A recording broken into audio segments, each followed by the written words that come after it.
শিলচর শহরে ফের চুরিকাণ্ড। রবিবার ভোরে শিলচর কলেজ রোড এলাকার আজাদ হিন্দ রোডে এক সাংবাদিকের বাড়িতে ঘটে গেল ভয়ঙ্কর চোরের ঘটনা। সাংবাদিক আশিস দাসের বাড়িতে হানা দিয়ে চোরের দল সোনার অলংকার সহ নগদ টাকা লুট করে পালিয়ে যায়।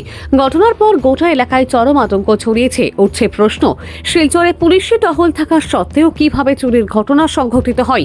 রবিবার ভোরে শিলচর কলেজ রোড এলাকার আজাদ হিন্দ রোডে সাংবাদিক আশিস দাসের বাড়িতে সংঘটিত হয় এক ভয়াবহ চুরির ঘটনা।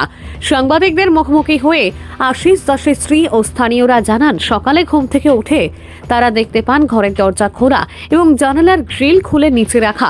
এরপর ঘরের ভিতরে ঢুকে দেখা যায় আলমারি তছনছ করা হয়েছে এবং আলমারিতে রাখা নগদ অর্থ সহ প্রায় 10 ভরি সোনার অলংকার চোরের দল হাতিয়ে নিয়ে গেছে। এই ঘটনা দেখে পরিবারের সদস্যরা হতভম্ব হয়ে পড়েন। খবর ছড়িয়ে পড়তেই আশপাশের লোকজন দ্রুত ঘটনাস্থলে ছুটে আসেন এবং সঙ্গে সঙ্গে খবর দেওয়া হয় শিলচর ন্যাশনাল হাইওয়ে আউটপোস্টে। খবর পেয়ে আউটপোস্টের ইনচার্জ দলবল নিয়ে দ্রুত ঘটনাস্থলে পৌঁছান এবং গোয়েন্দা কুকুর সঙ্গে নিয়ে পুলিশ ঘটনার তদন্ত শুরু করেছে এবং এলাকার বিভিন্ন দিক খতিয়ে দেখা হচ্ছে। এদিকে স্থানীয়দের দাবি, এলাকায় পুলিশি টহলদারি আরও বাড়াতে হবে এবং এই চোরের দলের বিরুদ্ধে কঠোর ব্যবস্থা গ্রহণ করতে হবে।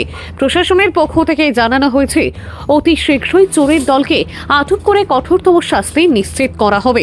শিলচরে একের পর এক চুরি, সাধারণ মানুষের নিরাপত্তা নিয়ে বড় প্রশ্ন।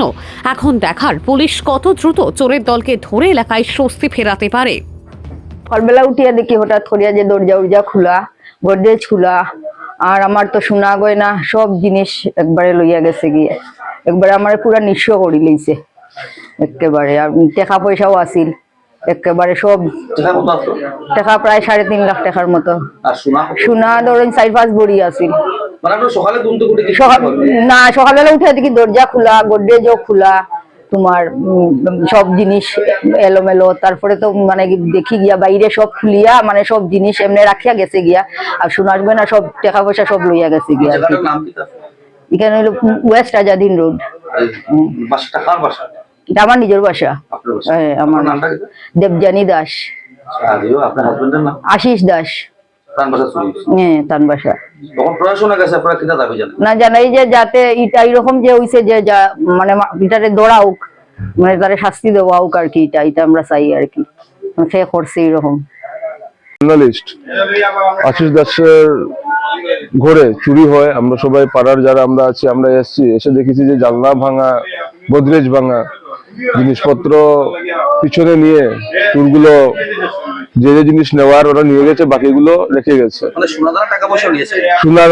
সোনা যা খবর পেলাম যে 10 থেকে 12 ভরি সোনা, টাকা প্রায় 3.5 থেকে 4 লক্ষ টাকা ঘর থেকে নিয়ে গেছে।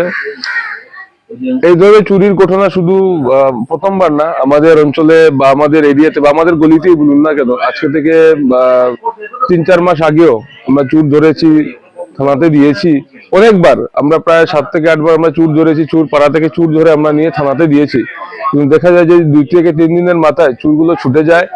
এবং আমাদের বিভিন্ন যে গলির মাথাগুলো আছে, গলির চিপা চাপা এরিয়াতে ওরা ড্রাগস নেয় বা মদ পান করে বা গাঞ্জা টানে, এই ধরনের নেশা জাতীয় দ্রব্য ওরা প্রায় সময় ওরা সেবন করে থাকে।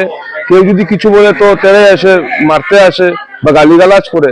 তো প্রশাসনের কাছে আবেদন থাকবে যে এই যে জায়গায় যে কম বয়সী ছেলেদের মদ সেবন করা বা যে কোনো নেশাগ্রস্ত হয়ে যে ওদের আড্ডাটা, সেটা দিকে কিন্তু লক্ষ্য রেখে প্রশাসনের কাজ করা উচিত।